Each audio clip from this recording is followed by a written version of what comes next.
안녕하세요. 마두지온가정교회 정서영입니다.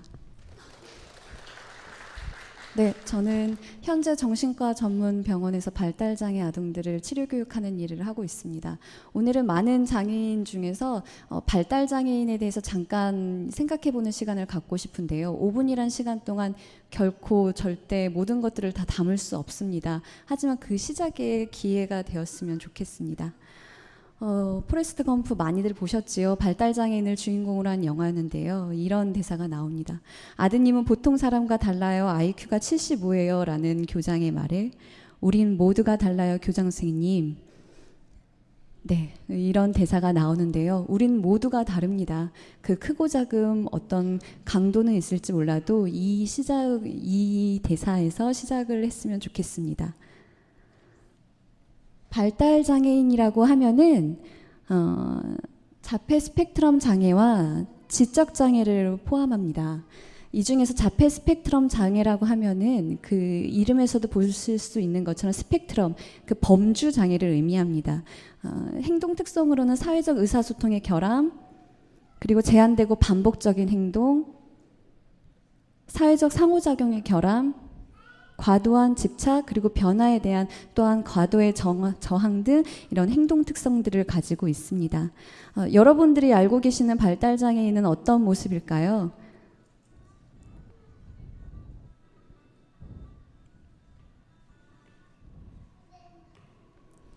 네, 굉장히 특별해 보이는, 이상해 보이는 행동들, 그리고 언어 표현이 없어 보이면서 마치 동물과 유사한 소리를 내는 모습들, 공공장소에서 공격 행동들을 서슴없이 보이기도 하고 조절되지 않는 모습, 이런 모습들로 비춰지고 있지는 않을까요? 그렇다면 과연 이런 발달장애인들의 눈에 비친 세상은 어떤 모습일까요? 1분 10초 정도의 짧은 영상인데요. 이 영상을 통해서 이들이 경험하고 있는 세상에 대해서 잠시 같이 들여다보는 시간이 되었으면 좋겠습니다. 발달장애인들은 세상에 시각적으로, 청각적으로 들어오는 요인들에 대해서 분별하는 능력들이 우리와는 좀 다릅니다. 그래서 소리 들리는 것, 눈에 보이는 것들이 강도가 조절되지 않고 모두가 다 같은 강도로 들어오게 되는 거죠.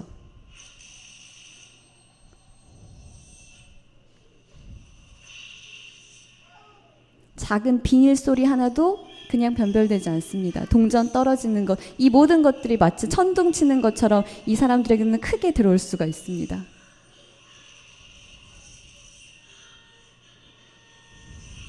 갑자기 또 예상하지 못한 후각 자극이 들어왔어요. 그랬더니 발달장애인 스스로가 우리가 보기에는 이상해 보이는 행동들을 하며 스스로를 조절하고 안정하고자 하는 모습들이 있습니다. 이번에는 영상 화면을 통해서 생각보다 굉장히 더 큰 자극이 들어오니 이 친구가 혼란스러워하면서 굉장히 괴로워하는 모습들을 볼 수가 있습니다.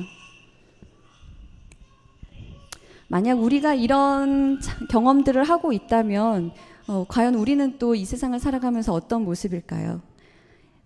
이 땅에서 발달장애인과 그 가족으로 산다는 건 어떤 걸 의미를 할까요?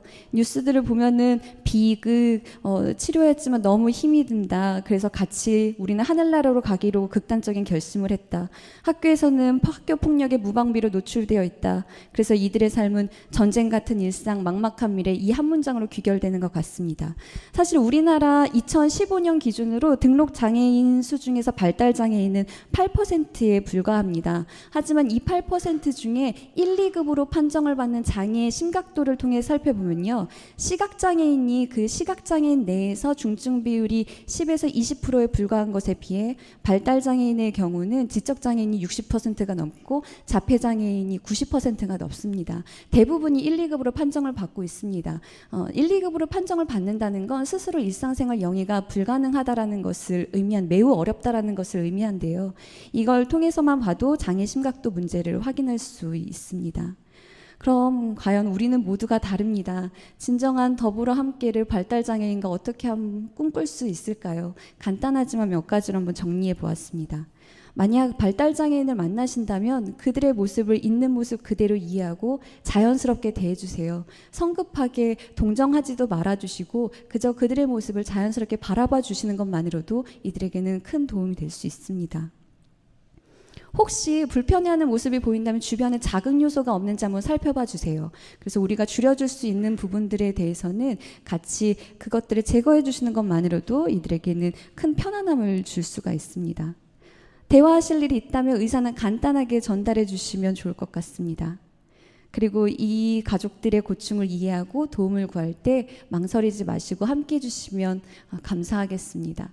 저는 하나님께서 이 땅에 왜 장애란 요인을 허락하셨는지 알지 못합니다. 그건 알지 못하지만 분명한 것 하나는 우리가 있는 모습 그대로 서로를 같이 받아들이고 사랑하는 모습은 누구보다도 기뻐하실 것이라는 것은 확신합니다. 감사합니다.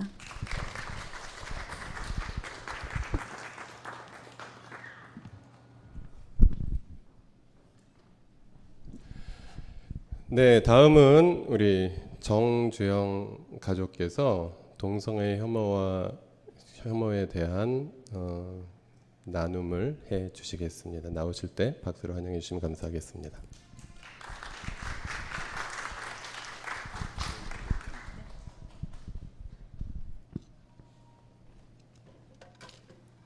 안녕하세요. 동성애 파트를 맡은 정주영입니다.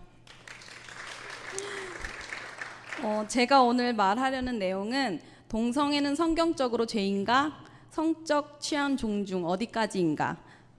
동성애는 정신병인가? 사회병인가? 등등 이런 거창한 주제가 아닙니다. 저도 잘 모르니까요. 설득하고 어쩌고 할 게 아니라 누군가에게는 상상도 안 해본 생경한 주제를 평범하고 아무렇지 않게 맞는지 틀린지도 모르는 제 생각을 나눠보고자 합니다. 일단 저는 남자랑 결혼해서 살고 있는 평범한 이성애자입니다. 생각보다 많은 사람들이 LGBT, 즉 레즈비언, 게이, 바이섹슈얼, 트랜스젠더에 대해서 아직도 굉장히 낯설어하고 있는 것 같습니다. 게이나 레즈비언 친구가 특별하게 느껴지시나요? 아니면 혹시 동성한테 고백 받아보신 분 계신가요?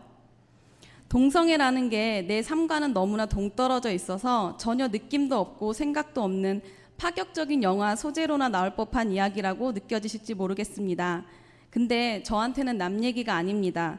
초등학교 때부터 친한 친구가 게이입니다.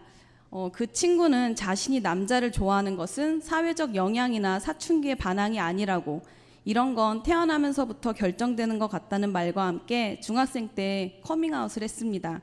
그때 저는 다소 어린 나이라 그랬는지 아무렇지 않았고요. 제 친구는 10대 때 자살 시도를 2번 정도 했었는데 성인이 되어서야 이런 말을 했습니다. 내가 남자를 사랑한다는 사실이 슬픈 게 아니었다. 그냥 보통 사람들의 연애처럼 나도 연애할 때 행복하다. 내가 힘든 건 가족들에 대한 사회적 시선과 그로 인해 힘들어할 모습 때문이다. 혹시 제 친구의 모습을 어떻게 상상하셨나요? 여성스러운 몸짓, 깔깔거리는 하이톤 목소리, 여리여리한 모습, 뭔가 찌질하고 어두운 모습을 투영시키지는 않으셨나요? 아닙니다. 제 친구는 키 180에 몸도 정말 좋고요. 중저음 목소리를 가졌으며 패션 센스도 대박에 손 보험을 들 정도로 뛰어난 피아니스트, 심지어 법대생이었습니다. 여기 계신 대다수 분들도 동성애자들에 대해서 남자는 여자같이 행동하고 여자는 남자 같은 모습일 거라는 편견과 그들에 대한 선입견이 있으실 것 같아서 살짝 말씀드렸습니다. 동성애에 관해서 반대하는 입장, 반대를 넘어서 혐오하는 입장, 아니면 찬성하는 입장도 있을 것입니다. 요즘 들어 기독교는 반대를 입장을 넘어서 혐오하는 쪽으로 기울어진 것 같습니다. 이번 총선 때 기독교를 내건 정당 중 한 당이 동성애 금지, 이슬람 금지, 간통죄 부활이라는 이상한 슬로건으로 선거에 나왔습니다. 그들은 저 문제가 법으로 제정해서 금지시켜야 할 만큼 엄청난 범죄라고 생각하는가 봅니다. 어제가 서울 퀴어 축제였습니다. 저희 동네에는 거리 곳곳마다 그 기독교당이 건 2016 퀴어 축제 반대 플랜카드가 어찌나 많이 꽤 오랜 기간 걸려 있던지 오히려 퀴어 축제 홍보가 된 것 같은 느낌이었습니다. 제가 본 것 중 기억나는 것을 정리해 보자면 1. 성경에서 동성애는 죄다. 2. 동성애를 사회적으로 괜찮다고 하는 모습은 다음 세대에 악 영향을 끼친다. 3. 학문 선교를 통해서 에이즈를 확산시키는 주범이다. 이런 내용이 있었습니다. 쪼잔하지만 성경적 견해를 떠나 그들의 장단에 맞춰서 한 번쯤은 반박해보고 싶습니다. 다음 세대에 악영향을 끼치는 행위라는 주장의 핵심은 동성끼리는 애를 낳지 못하니까 하는 말이라고 하더군요. 그렇다면 난임 부부나 딩크족, 싱글족들도 모두 죄인인 건가라는 생각이 듭니다. 또한 학문 선교를 통한 에이즈의 확산, 이건 무지에서 오는 멍청한 말인 것 같습니다. 플랜카드에 자극적인 단어를 사용해서 마치 동성애가 에이즈의 원인인 듯 더 크게 부각시켜서 말하고 있습니다. 그렇다면 레즈비언들은 또 괜찮은 건가라는 생각이 들었습니다. 그럼 왜 기독교에서는 조금만 생각해봐도 이상하게 느껴지고 심지어 잘못된 이유를 갖다 붙이면서까지 유독 동성애자를 반대를 넘어 혐오하는 것일까요? 평신도이고 100% 이건 제 생각입니다만 기독교에서는 꼭 성경에서 죄라고 하였다 이 주장을 만능 무기로 삼아서 내부 결속과 기독교도 뭔가 한다라는 인식을 주기 위해 상대방을 건드는 것 같습니다. 좀 만만한 집단 혹은 무시되는 집단, 대다수 일반인들도 죄라고 어느 정도 공감하는 집단, 소수인 집단, 이런 집단을 악의 무리로 지정해놓고 이를 벌리는 것 같단 말입니다. 아니 무엇보다 그들의 말처럼 동성애가 죄라면 소위 종교를 가진 사람들이 그들을 비판하고 그러면 오히려 안 되는 거 아닙니까? 죄인들을 불쌍히 여겨 기도하고 따스한 마음으로 받아주고 해야 하는 게 기독교 아닙니까? 한국 기독교가 자꾸 엉뚱한 거에 꽂혀서 할 일은 하지 않고 쓸데없이 힘만 빼고 있다는 느낌을 지울 수가 없습니다. 종교인이라는 사람들이 소수 약자들의 편에 서지는 못할 망정 우리가 뭔데 우리랑 다르다고 해서 틀린 거라고 죄라고 규정짓고 그러는지 모르겠습니다. 더 이상 동성애는 음지에 숨어있는 딴 나라 이야기가 아닌 똑같은 사회적 이슈 문제라고 생각합니다. 총선 때 김무성 씨도 동성애는 인륜 파괴라고 말을 해서 문제가 됐었고 필리핀 국회의원인 파키아오도 동성애에 반대한다고 말했다가 그 복싱 영웅이 이번 선거에서 떨어질 뻔했습니다. 대학교 때 많은 남자 선배들은 군대를 다녀와서 그런지 동성애를 개간이라는 단어를 써가며 극혐하더군요. 자기한테 고백하면 죽여버릴 거라고 했는데 그럴 때마다 저는 농담 반 진담 반으로 선배 동성애자들도 얼굴 봐요 라는 말로 넘겼는데 동성에게 고백을 받은 한 남자 선배는 막상 동성애가 자신의 일이 되자 굉장히 진지하고 또 정중하게 거절하는 모습을 보여 놀랐습니다.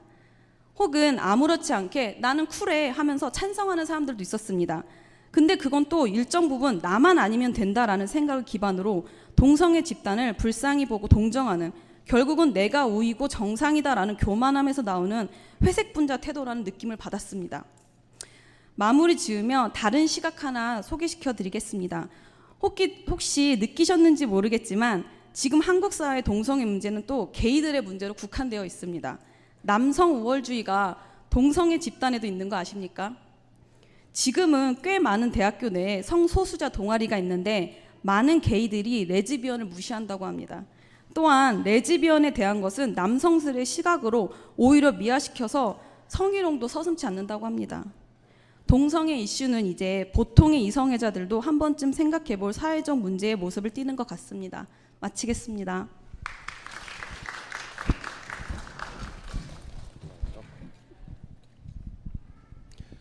네, 장애인 문제에 대해서 우리 또 거기서 일하고 있는 정신병원에서 일하고 있는 우리 정서영 자매가 굉장히 전문가답게 우리에게 잘 설명을 해주셔서 감사합니다. 그리고 동성애자 친구를 둔 우리 정주영 자매가 우리가 평소에 생각하지 못했을 법한 이야기들을 솔직하게 나누어 주셔서 그것도 용기 있게 나누어 주셔서 감사를 드립니다. 이제 우리 교회와 굉장히 친밀한 교제를 하고 함께 협력하고 있는 단체가 있습니다. 아시아의 친구들 김대건 대표님께서 나오셔서 이주민 혐오에 관한 나눔을 해주시겠습니다. 대표님 나오실 때 박수로 환영해 주시면 감사하겠습니다.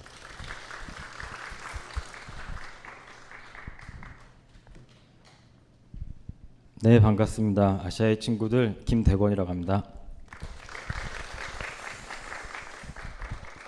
네, 저희 그 아시아의 친구들도 포함되어 있는 고향 인권연대라는 여기 지역의 인권 단체들의 모임이 있어요. 거기서 지금 혐오를 주제로 고향 인권 학교를 하고 있는데 엊그제 그 무슨 영화를 봤었거든요. 불온한 당신이라는 영화를 봤는데 거기서 이제 한국 사회 여러 혐오 세력들의 이런 행위들이 그 다큐멘터리 감독께서 쭉 찍으신 걸 보면서 저희가 사실은 그 혐오라는 거를 이번에 인권학교 주제로 생각을 하면서도 조금 이게 너무 앞선 건 아닌가 그런 마음이 들었었어요. 한국 사회가 아직 뭐 그 정도까지일까라는 생각이 들었었는데 어제 그 영화도 보고 이러면서 이 혐오라는 문제가 굉장히 수면 밑에 심각하게 흐르고 있다는 것을 다시 한번 확인하게 됐습니다. 먼저 혐오라는 말의 정의에 대해서 말씀을 좀 나눠보고 싶은데요. 일반적으로 네이버에 치면은 국어 사전에 보면은 뭐 싫어하고 미워함 그냥 이렇게만 나와 있는데 그 옆에 보면은 교육심리학 용어 사전이 있는데요. 거기에는 뭐라고 나오냐면은 자신에게 해로운 것을 제거하고자 할 때 발생하는 정서 이렇게 나오고 있어요. 이게 사실은 혐오의 실제랑 위험성을 더 잘 설명해 주는 것 같습니다. 그러니까 제거하고자 할 때 발생하는 정서라는 겁니다. 어떤 대상을 제거하고 싶어 하는 겁니다. 단지 어떤 대상을 싫어하거나 미워하는 것을 좀 넘어서는 그런 마음인 것입니다. 물론 이게 현실에서 완전히 칼처럼 나눠지는 건 아니죠. 싫어하고 미워하다 보면 또 제거하고 싶어질 수 있는 거니까요. 하지만 이제 혐오가 우리가 이 일반적인 차별관념이나 차별행위랑 좀 구분해서 더 심각하게 봐야 될 거는 이 혐오 발언이라든지 혐오 행위 이것 때문에 받게 되는 그 소수자 집단에 속한 사람들의 상처가 엄청나게 크고 그리고 이런 것들이 소수자 집단 전체가 어떤 위험에 빠질 수 있는 위험성이 있기 때문에 그리고 그런 것들이 역사 속에서도 우리가 이미 겪은 바가 있기 때문에 특별히 또 조심해서 봐야 된다는 것입니다. 여러분도 잘 알고 계시겠지만은 제2차 세계대전 때 독일의 나치즘은 유대인들을 미워하는 정도가 아니라 실제로 제거하려고 제거했었죠. 실제로. 그전에도 유럽에 물론 유대인에 대한 차별이나 적대적인 감정이 있었지만은 실질적으로 유대인을 멸절시키려고 했던 걸 행동에 옮긴 거는 나치즘 이런 집단주의 전체주의가 처음이었습니다. 그래서 2차 세계대전에 이런 대참상을 겪고 나서 인류가 유엔이라는 걸 만들었지 않습니까? 유엔에서 제일 먼저 한 일이 세계 인권선언을 만들어 선포한 건데 세계 인권선언의 핵심이 그런 유대인 절멸 사건 같은 이런 참상을 다시는 일어나지 않기 위해서는 인권을 제일 중심으로 한 세계 체제를 만들어야 된다. 그것이 세계 인권선언의 핵심적인 내용이었습니다. 물론 어느 사회나 이방인 외지인에 대한 그 막연한 거부감이나 이런 것들은 존재하는 것은 사실입니다. 요즘 인기 있는 영화 중에 곡성이라고 있잖아요. 예. 이게 제가 스포일러가 될 것 같아서 깊이는 말씀을 못 드리는데 거기서 일본 사람이 나와요. 예. 그 일본 사람 외지인으로 나오는데 그 사람이 되게 중요한 역할이고 나쁜 역입니다. 예. 그 이상은 제가 말씀드리기 어렵네요. 예. 그런데 이걸 넘어서서 이제 한국 사회에 이미 존재하는 이주민들을 한국 사회의 어떤 암적인 존재로 묘사하면서 이들을 모두 몰아내야 된다고 주장하는 사람들이 한국 사회에도 존재하기 시작을 했습니다. 몇 년 전부터 인터넷상에서 활동하고 있는 이 사람들은 제일 대표적인 게 이주노동자 때문에 한국인들의 일자리가 빼앗긴다. 그리고 불법 체류자들이 범죄의 온상이다. 심지어는 뭐 전염병의 근원지이기도 하다. 이런 이야기들 하면서 이들을 모두 추방을 해야 한국이 선진사회가 될 수 있다. 이런 주장을 합니다.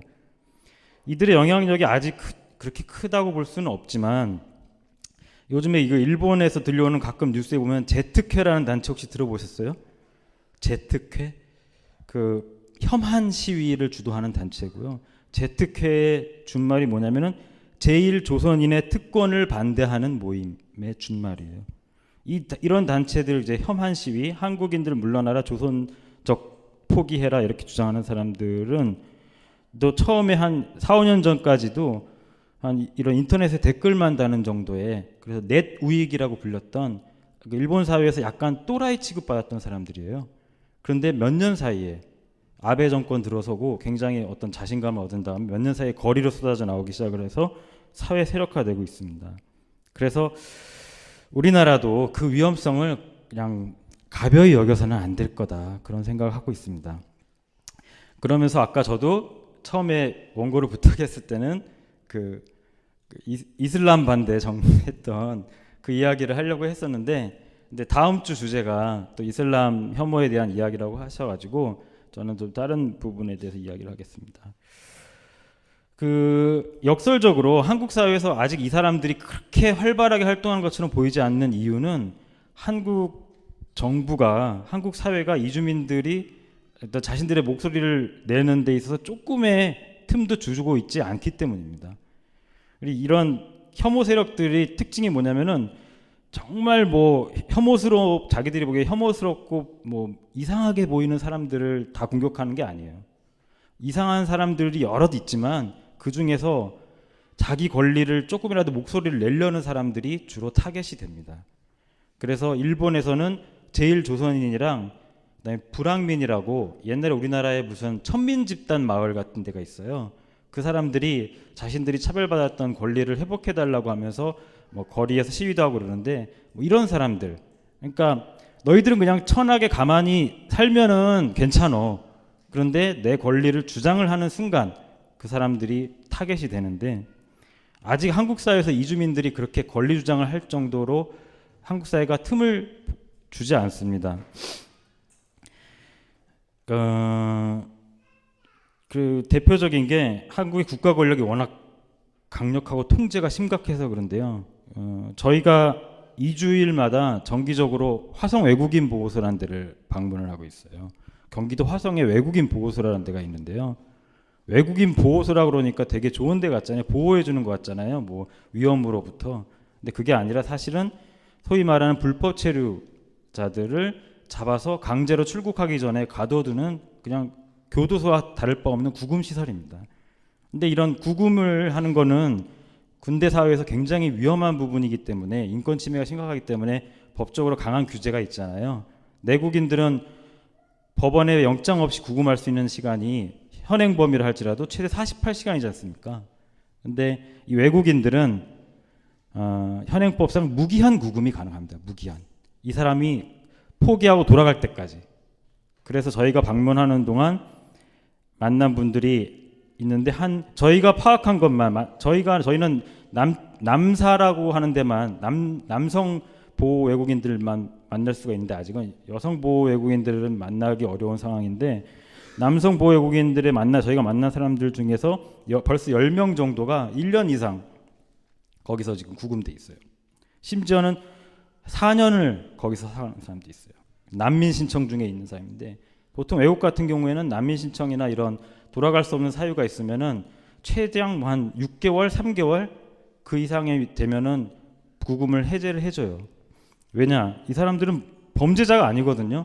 이 사람들은 단지 출입국 관리 그 행정 당국의 정책 목표 수행 그거를 위해서 거기에 어긋나는, 그러니까 뭐 주차 위반 뭐 이런 것도 행정법 위반이잖아요. 그런 정도 어떤 서류 미비 이런 자이기 때문에, 그럼에도 불구하고 한국은 현재 이런 사람들에 대한 어떤 관심이나 시민 사회에서도 좀 어떤 깊은 성찰이 없습니다.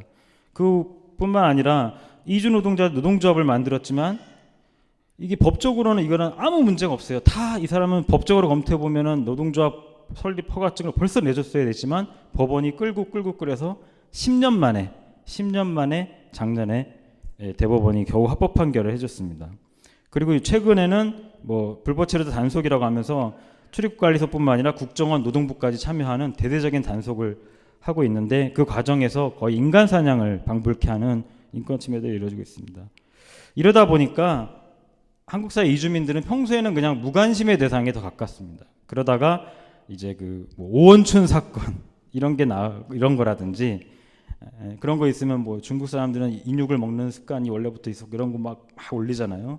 그런 거라든지 아니면 지금은 이제 전 의원인데 이자스민 국회의원 같은 사람이 미등록 이주 아동도 우리나라가 아동 권리 협약을 가입했으니 당연히 보장을 해줘야 된다 이런 거 하면은 엄청난 그 악성 댓글들과 민원들이 올라오는데 이럴 때만 엄청 관심을 받을 뿐입니다. 그래서 아직 한국 사회에서 이주민은 동정 아니면 차별의 대상인데 하지만 이주민들의 숫자가 계속 늘어나고 있고 이들 중 많은 수는 한국 사회에 정착해서 살아가고 있습니다. 이들은 우리와 함께 이 사회를 만들어가고 있고 지금도 만들어가고 있고 앞으로도 우리가 좀 더 좋은 세상을 만들기 위해서 이분들이랑 함께 노력해야 될 사람들이라고 생각합니다. 그런데 이 혐오의 가장 큰 문제점은 이 사람들이 이주민들을 위축시켜서 아무런 자기의 목소리를 내지 못하게 만드는 것입니다. 제일조선인들도 하나같이 얘기하는 게 저 혐한 시위를 한번 하고 나면 내가 다른 사람들한테 제일조선이라는 거를 말 꺼내기조차 어렵게 된다고 하는 것입니다. 그래서 이런 것들을 표현의 자유로 옹호해야 된다는 사람들도 있어요. 뭐 일베도 표현의 자유고 저것도 표현의 자유고 다 옹호해야 된다는 사람도 있지만 소수자가 자기 표현을 하는 거를 억누르는 다른 사람의 권리를 억압하는 이런 거를 표현의 자유로 옹호할 수는 없고 이거는 저는 범죄다. 그래서 인권차별 단체들은 차별금지법을 제정을 요구를 하는데요. 이거는 이 법을 통해서 이 피해자가 구제되는 것뿐만 아니라 이런 소수자에 대한 혐오 발언 이런 것들이 범죄라는 것을 인식시켜서 시민들에게 어떤 교육적 효과가 있기 때문이라고 생각합니다. 마지막으로 이제 저는 이제 뭐 이주민 당사자는 아니기 때문에 제가 겪는 건 말씀드린 건 간접적인 거고 다음 주 토요일이 저희 아시아의 친구들 생일인데요. 그날 세갈 마문 씨라고 방글라데시에서 온 이주 노동자이면서 스스로 영화를 찍어서 한국 사회의 이주민 문제를 알리는 영화 감독이 계세요. 그분 초청해서 그분이 찍은 단편 영화를 보고 이야기를 나눌 시간을 가질 텐데요. 혹시 이런 당사자가 느끼는 이런 혐오의 피해, 느낌 이런 걸 직접 궁금하게 생각하시는 분들은 그날 오시면 좋겠습니다. 이상 마치겠습니다. 감사합니다. 어떠세요, 여러분? 좀 여러 주제들에 대해서 좀 생각들이 정리가 되시고 오시길 잘했다는 생각이 드시지요? 네, 감사합니다. 예, 제가 민망할까봐 대답해 주시지 않은 걸로 믿도록 하겠습니다. 그래서 오늘 우리는 뭐 지금까지 세 분의 나눔을 함께 들은 것만으로도 오늘 이곳에 온 목적은 거의 달성됐다고 보는데 또 제가 또 일주일 내내 열심히 공부해서 준비한 내용들이 있으니까 어떻게 공부했나 좀 드러나 봐주시면 네, 감사하겠습니다. 네, 어제 퀴어 축제가 있었습니다. 제가 참석은 하지 못하고 그냥 밤중에 올라온 기사를 통해서 좀 사진들을 보았습니다. 그리고 바로 그 옆에서 그 보수 기독교계가 열심히 반대 또 집회를 하는 것을 또한 보았습니다. 그러면서 참 마음이 아팠던 것은 물론 그 동성애자들의 인권 문제나 차별에 대해서 찬반 양론이 있겠으나 그리고 성경 해석에 관한 자신들의 관점이 있겠으나 그러나 어떤 이 사회에서 기독교가 어떤 인권 문제와 같은 주제들에 대해서 반대하는 그룹으로 안티 세력으로 자꾸만 자리매김한다라는 것이 이것은 쉬운 문제만은 아니다라고 좀 생각하면서 고민이 되었습니다. 그리고 굉장히 이 한국 기독교에서는 뜨거운 감자와 같은 그런 주제인 동성애 혐오 등등의 주제에 대해서 제가 이 자리에서 말씀을 나누는 것이 정말 하나님의 말씀을 올바로 받아서 함께 나누는 것일까에 대한 질문이 많이 던져졌습니다.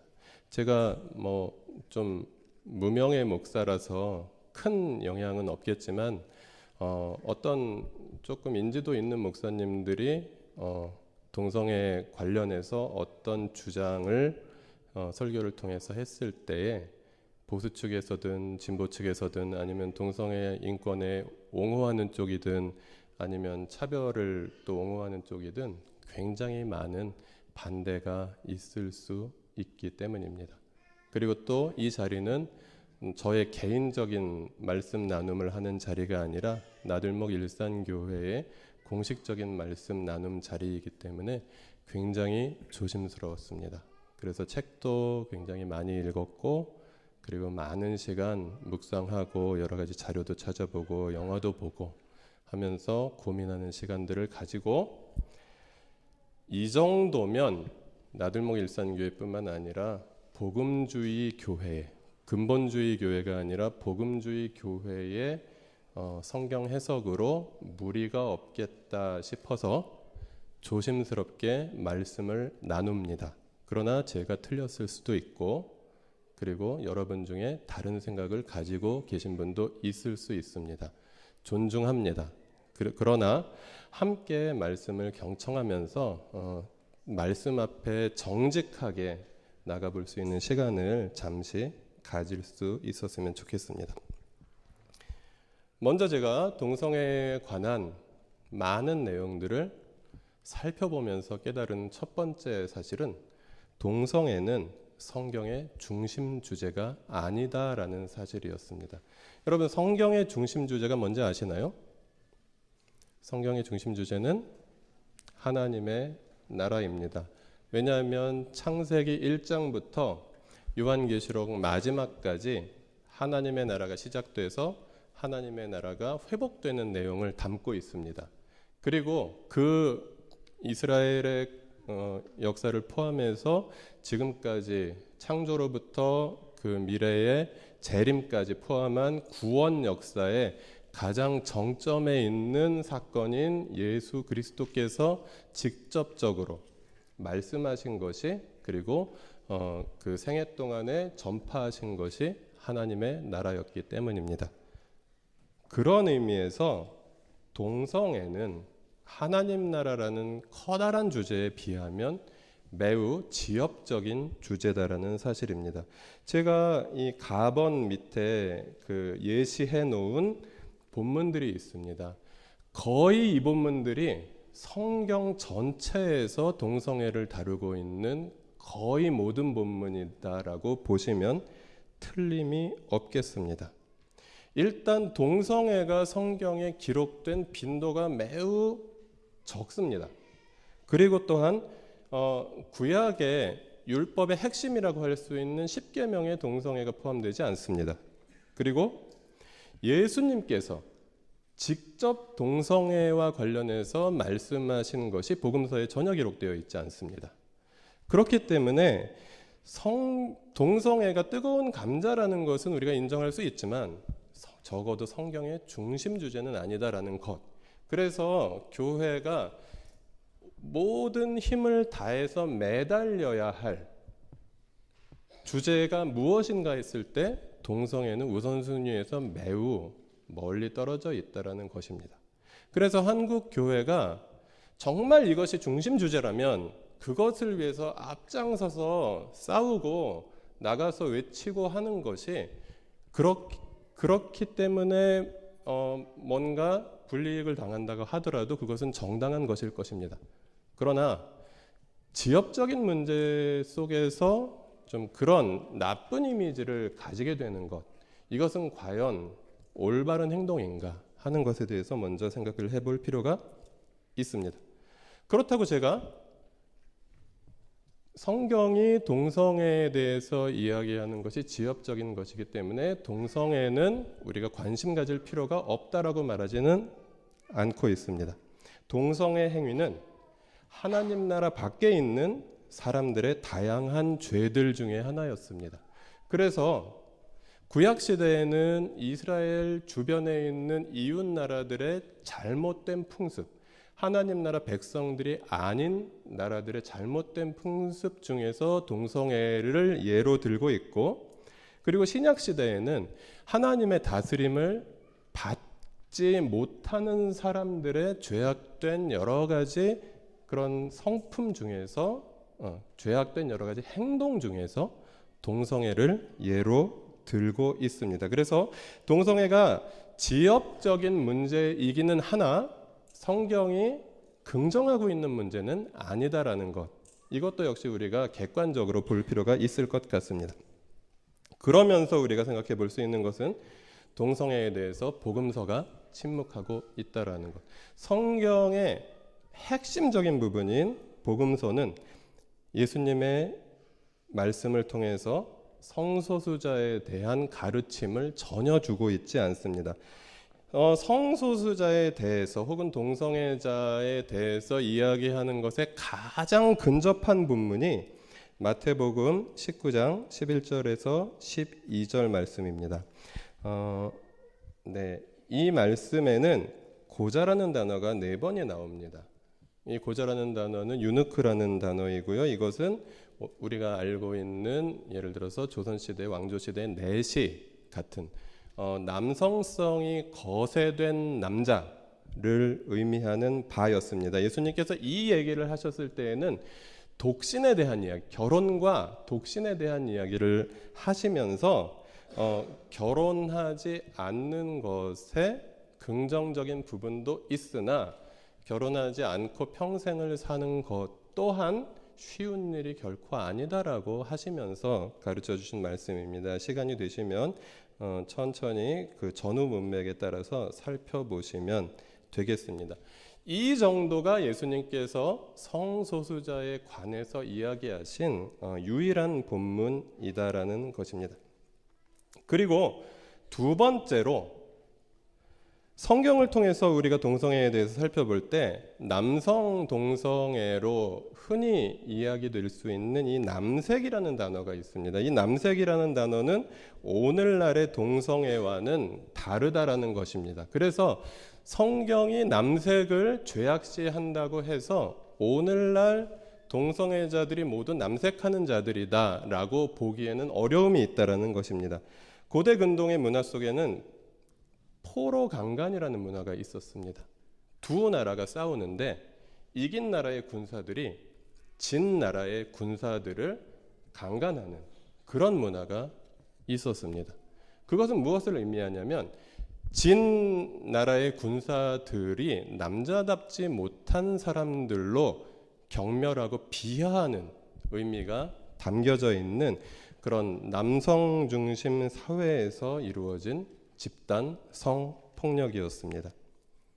그리고 고대 그리스에서 자유인 남자들과 자유인 소년 사이에 소년 성애가 많이 일어났던 것으로 문헌들을 통해서 볼 수 있습니다. 그러나 이 고대 근동의 포로 강간, 고대 그리스의 소년 성애, 그리고 고대 로마의 노예 성애, 자유인 남자들이 노예 소유자 남자들이 노예 남자들과 성적인 그런 관계를 맺는 것, 이 모든 것들은 순수한 의미에서 동성애자들의 동성 성관계와는 매우 다른 것이었습니다. 왜냐하면 그들은 동성애자가 아니었기 때문입니다. 그냥 이성애자이며 엄밀하게 말하면 양성애자일 수 있는 남자들에 의해서, 그리고 뭔가 권력을 가진 남자들에 의해서 약자인 남자들을 착취하는 그런 현상이었다라는 것이죠. 그런 현상이 일어나고 있는 모습이 성경 창세기와 사사기에 나타나고 있습니다. 같이 한번 살펴보겠습니다. 창세기 19장의 말씀 읽어보시겠습니다. 그들이 잠자리에 들기 전에 소돔성 각 마을에서 젊은이 노인 할 것 없이 모든 남자가 몰려와서 그 집을 둘러쌌다. 그들은 롯에게 소리쳤다. 오늘 밤에 당신의 집에 온 그 남자들이 어디에 있어? 그들을 우리에게로 데리고 나오시오. 우리가 그 남자들과 상관 좀 해야 하겠어. 사사기 읽겠습니다. 그들이 한참 즐겁게 쉬고 있을 때에 그 성읍에 불량한 사내들이 몰려와서 그 집을 둘러싸고 문을 두드리며 집주인인 노인들에게 소리질렀다. 노인의 집에 들어온 그 남자를 끌어내시오. 우리가 그 사람하고 관계를 좀 해야겠어. 네, 여기서 우리가 주목할 표현은 이 소돔이라는 도시의 각 마을에서 젊은이 노인 할 것 없이 모든 남자가 몰려와서 손님으로 온 그 남자들을 꺼내달라. 우리가 그들과 상관하겠다. 여기서 상관하겠다라는 단어가 성관계를 의미하는 단어로 성경에 많이 쓰여 있습니다.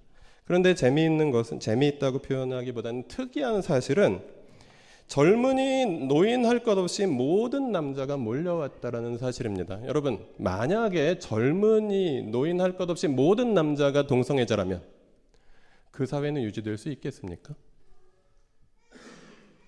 고대 사회에서 남자에 의한 남자에 대한 성폭력 이런 것들이 굉장히 많이 있었지만 그 성폭력의 그 주도적인 역할을 하는 그런 가해자들은 대부분 이렇게 말하는 것이 적절하지 않을지 모르겠지만 정상적인 가정을 가지고 있는 남자들이었다라는 사실입니다. 그래서 동성애에 대해서 흔히 동성애자들의 인권이나 이런 부분에 대해서 동성애를 정죄하는 분들이 그 사용하는 본문 중에 이 소돔성 사건 같은 것이 나오지만 이 소돔성 사건은 오늘날과 같은 동성애자들의 어떤 자발적인 끌림이나 어떤 자발적인 그런 성적인 접촉 이런 것들을 이야기하는 본문과 매우 다르다라는 것, 그것을 우리가 기억하고 넘어가야 하겠습니다. 오늘날에도 군부대 같은 곳이나 교도소 같은 곳이나 이성과의 접촉이 차단된 곳에서 흔치는 않겠지만 종종 일어나고 있는 그런 남성들에 의한 남성들의 성폭행 이런 것들이 그 당시에도 있었고 그것은 고대 근동의 포로 강간과 같이 그 이방인들을 받아들이지 아니하고 이방인들을 자기 발밑에 두고 지배하는 가운데 그들이 남자답지 못한 사람들이라고 비하하는 그런 의미를 많이 가지고 있었다라는 것을 볼 수 있습니다. 그리고 본문에서 성경에서 남색이라고 표현되는 단어들의 가장 빈번하게 등장하는 부분이 예를 들면 열왕기상 14장 24절과 같은 그런 내용입니다. 어떻게 볼 수 있냐면 이것은 르호보암 때의 이야기인데요. 같이 읽어보겠습니다. 그 땅에는 신전 남창들도 있었다. 이와 같이 이스라엘 자손은 주님께서 그들 앞에서 내쫓으신 나라들이 지킨 그 혐오스러운 관습을 그대로 본받았다. 성경에서 남색이라고 표현되는 그런 단어들은 신전 남창들을 의미하는 용어로 쓰여진 경우가 굉장히 많이 있었습니다. 이웃 나라의 많은 우상 숭배자들의 종교 가운데 남성 성매매 종사자들을 고용한 종교적인 제의가 있었다. 그런데 성경은 분명히 그 가증스러운 모습을 이스라엘 사람들, 하나님의 나라라는 백성들이라는 사람들이 그것을 도입해서 그것을 본받고 있었다라고 오늘 본문은 고발하고 있는 모습을 보여줍니다. 그리고 성경은 동성의 행위를 정죄합니다. 그것은 분명하게 우리가 정직하게 받아들일 수밖에 없는 부분입니다. 그런데 여기서 중요한 것은 동성의 행위를 정죄하고 있다는 것입니다. 성적 지향 자체를 그것에 대해서 긍정하거나 부정하는 성경 본문은 전혀 찾아볼 수 없다라는 것입니다. 고린도전서 6장 9절부터 10절 읽어보실까요? 불의한 사람들은 하나님 나라를 상속받지 못하리라는 것을 알지 못합니까? 착각하지 마십시오. 음행을 하는 사람들이나 우상을 숭배하는 사람들이나 간음을 하는 사람들이나 여성 노릇을 하는 사람들이나 동성애를 하는 사람들이나 도둑질하는 사람들이나 탐욕을 부리는 사람들이나 술 취하는 사람들이나 남을 중상하는 사람들이나 남의 것을 약탈하는 사람들은 하나님 나라를 상속받지 못할 것입니다. 아까도 설명드렸지만 하나님 나라를 상속받지 못하는 사람들의 다양한 행위 가운데 하나로 동성애를 이야기하고 있고요. 그것은 동성애적 성향으로 인해서 고민하고 있는 사람들을 정죄한다기보다는 동성애 행위를 저지르는 것, 그런 태도들에 대해서 명시적으로 정죄하고 있다는 사실을 우리가 볼 수 있습니다. 그리고 오늘 본문으로 잡은 1페이지 보시면 로마서 보시면 중간에 고딕체로 써 있는 부분이 있습니다. 26절부터 27절까지 읽어보겠습니다. 이런 까닭에 하나님께서는 사람들을 부끄러운 정욕에 내버려 두셨습니다. 여자들은 남자와의 바른 관계를 바르지 못한 관계로 바꾸고 또한 남자들도 이와 같이 여자와의 바른 관계를 버리고 서로 욕정에 불탔으며 남자가 남자와 더불어 부끄러운 짓을 하게 되었습니다. 그래서 그들은 그 잘못에 마땅한 대가를 스스로 받았습니다. 로마서 말씀도 마찬가지로 하나님 나라 밖에 있는 하나님의 다스림을 아직 받아들이지 못한 사람들이 행한 부끄러운 그런 욕망의 표출, 그것으로 동성애를 이야기하고 있다라는 사실을 우리가 기억하면서 일단 성경이 말하는 남색 같은 것들은 오늘날의 동성애와는 조금 결이 다르다. 그리고 성적 지향 자체를, 그것이 선천적인지 후천적인지 아직 규명되지도 않은 성적 지향 자체를 싸잡아서 죄악시하기보다는 성경은 그것을 그 이방의 잘못된 풍습을 본받는 행동들로 그 행동들이 일어나는 것을 정죄하고 있다라고 우리가 살펴볼 수 있을 것 같습니다. 세 번째로 동성애 혐오와 여성 혐오는 연결되어 있다라는 것을 우리는 생각해 볼 수 있습니다. 계속해서 몇 번 이야기 드렸듯이 동성애 혐오는 남성 중심 사회의 대표적인 혐오 문화였습니다. 그것은 남자답지 못한 존재들에 대한 멸시가 담겨 있습니다. 그래서 동성애자를 혐오하는 사람들은 여성을 혐오하는 자들과 거의 일치한다라는 사실입니다. 그래서 여성 혐오가 강한 사회일수록 동성애 혐오가 강하다라는 사실을 우리는 기억할 수 있어야 하겠습니다. 한국의 보수교회와 그리고 북한의 공통점이 몇 개 있습니다. 예를 들어서 국정교과서를 찬성한다라든가 아니면 동성애에 대해서 엄청나게 적대한 감정을 가지고 있다라든가 이런 것들은 거의 거울을 보는 것처럼 닮아 있다라는 사실입니다. 이슬람권에서는 지금도 그 이슬람권에서 여성의 지위라는 것은 우리가 익히 알고 있지 않습니까? 동성애자들은 굉장히 심각한 처벌을 받고 사형을 당하고 있습니다. 그리고 북한은 동성애를 미제국주의의 영향을 받은 자본주의 사회의 퇴폐적인 그런 그 결과물로 여깁니다. 그래서 배격해야 될 퇴폐 문화로 북한은 여기고 있다라는 사실입니다. 그리고 그와 맥락은 조금 다르겠지만 같은 행동을 취하고 있는 그 사람들로 남한에서는 한국 개신교의 보수교회를 들 수 있을 것 같습니다.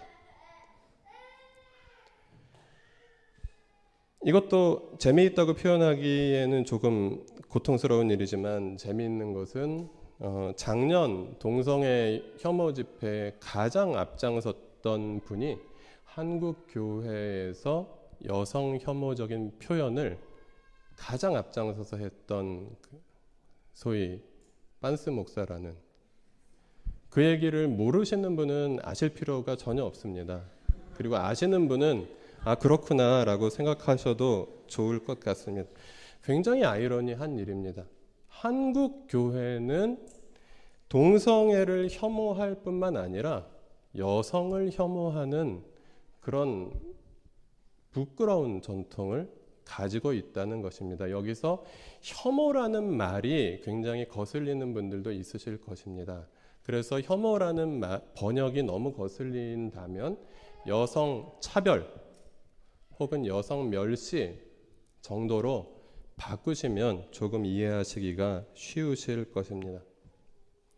저와 이진환 목사가 공부했던 그리고 그래서 출신 교단이라고 할 수 있는 그 현재 한국에서 가장 많은 기독교 인구가 그 속해 있는 어떤 교단은 지금도 여성에게 목사 안수를 주지 않고 있습니다. 그리고 요즘은 상당수 교단들이 인구 비례로 보면은 훨씬 적긴 하지만 상당수 교단들이 여성 목사 안수를 주고 있긴 하지만 실제로 여성 목사님들이 자유롭게 활동할 수 있는 사역지는 많지 않습니다. 여러분 주위에서도 여성 목사님들 알고 계시면 생각해 보십시오. 요만한 교회 담임 목사님 중에서도 여성 목사님이 있는 그런 교회 거의 찾아볼 수 없습니다. 그래서 여성 목사 안수를 주는 교단에서도 여성 목사님들은 목사 안수 받은 전도사님들이나 마찬가지. 그렇다고 목사, 전도사 이것이 크고 작고 높고 낮다라는 것을 이야기하는 것이 아니라 어떤 사역의 권한 그리고 사역의 자유 이런 것들을 고민해 볼 때 심각한 차별이 의도적이든 의도적이지 않든 그것이 보수교단 자체의 문제이든 아니면 한국 사회가 가지고 있는 유교적인 그런 신분 질서나 아니면 가부장제의 문제이든 현재 비성경적인 모습으로 가지고 있다는 현실입니다.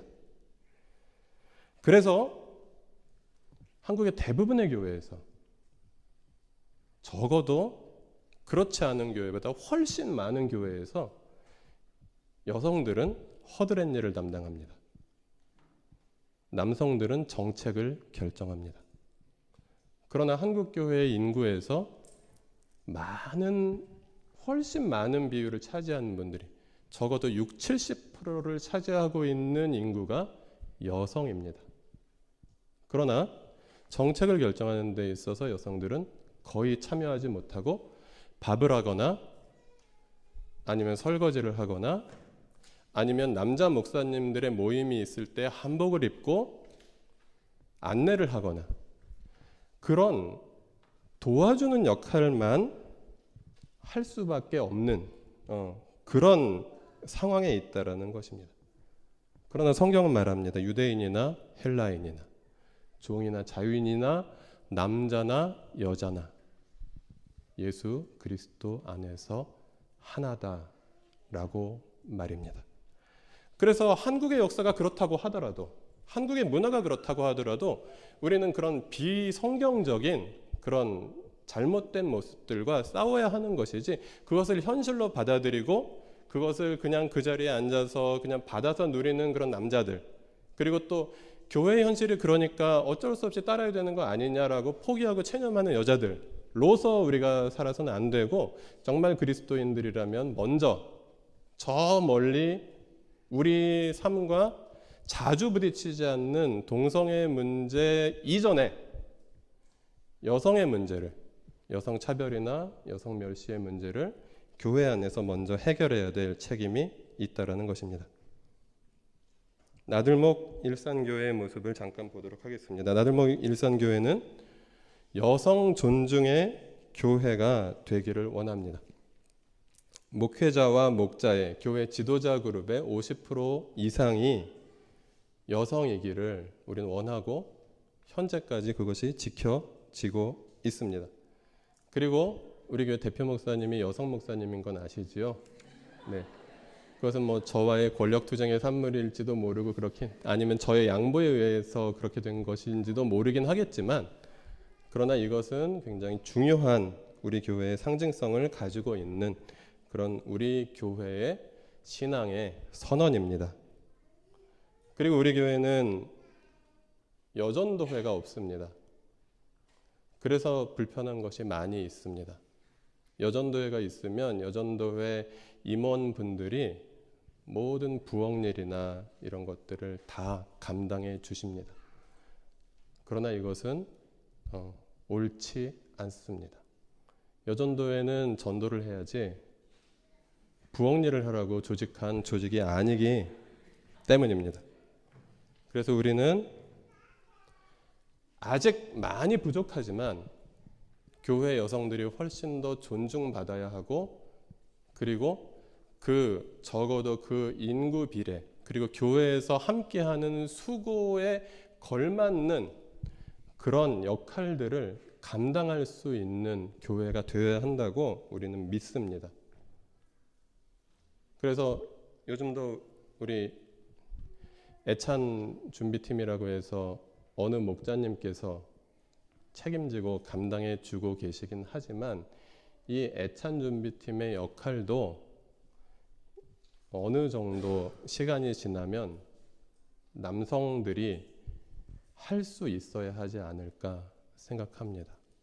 그리고 그것이 제대로 되지 않는다면 교회에서 점심시간에 밥을 먹는 것도 다른 방법을 생각하고 고민해 보아야 하지 않을까 또 생각합니다. 왜냐하면 그것이 하나님께서 우리에게 말씀하시는 그런 남자와 여자 성도들이 서로를 인간으로 존중하는, 그리고 누구의 수고에 너무 기대어서 그렇게 있지 아니하는 그런 동등하고 공평한 그런 교회를 세워갈 수 있기에 굉장히 중요한 문제이기 때문입니다. 여러분, 가정교회는 어떻습니까? 어제 가정교회 식사하시고 설거지 누가 하셨습니까? 적어도 자매들이 밥을 지었다면 형제들이 설거지를 하는 가정교회가 되어야 하지 않겠습니까? 형제들이 설거지를 아니하려면 형제들이 밥을 하는 그런 가정교회가 되어야 하지 않겠습니까? 자매들은 밥하고 설거지하고 뒷정리 다 하고, 그리고 형제들은 앉아서 교제하는 그런 가정교회라면 과연 하나님께서 필요로 하시는가, 우리가 심각하게 생각해 볼 필요가 있고요. 저는 개인적으로 그런 가정교회 필요 없습니다. 우리가 함께 그 교회 안에서 여성들을 존중하는 문제에 대해서 함께 고민하고, 그리고 함께 하나님의 뜻을 묻고, 그리고 그것이 명백하다면 순종할 수밖에 없는, 순종하지 않을 수 없는 그런 공동체가 되어야 하겠습니다. 그리고 많은 논란의 여지가 있지만 동성애자들이 적어도 올 수 있는 교회가 되어야 하겠습니다. 과연 동성애자들이 퀴어 축제 바로 옆에서 맞불 집회를 하는 교회에 가고 싶을까요? 갈 수 있을까요? 그곳을 통해서 예수님을 만날 수 있을까요? 잘 모르겠습니다. 그런데 그 문제가 우리에게 있어서 굉장히 어려운 문제인 것은, 동성애자들은 기독교를 혐오 집단으로 보고, 그리고 기독교 교회의 평범한 교인들도 동성애자들을 그냥 이상한 집단으로 본다라는 것입니다. 집단과 집단으로 대할 때 인격성이 사라지고 그냥 진영 논리에 빠져버리는 그런 모습이 있을 수밖에 없다라는 것입니다. 동성애자들과, 물론 동성애자 분들 중에는 그리스도인들도 있으시겠지요. 직접 만나서 눈을 맞추고 복음을 이야기할 수 있는 그런 교회가 적어도 예수님께서 원하시는 교회가 아닐까 생각합니다. 가까이 다가가 보면 사람입니다. 내 주변에서 만나서 얼굴을 대하고 마주보면 분명히 괴물이 아니라 사람입니다. 그래서 그들에게 물어봐야 되지 않겠습니까? 당신들의 고민은 무엇입니까? 당신들은 왜 동성결혼 합법화를 주장합니까? 결혼이라는 것은 가부장제의 산물 아닙니까?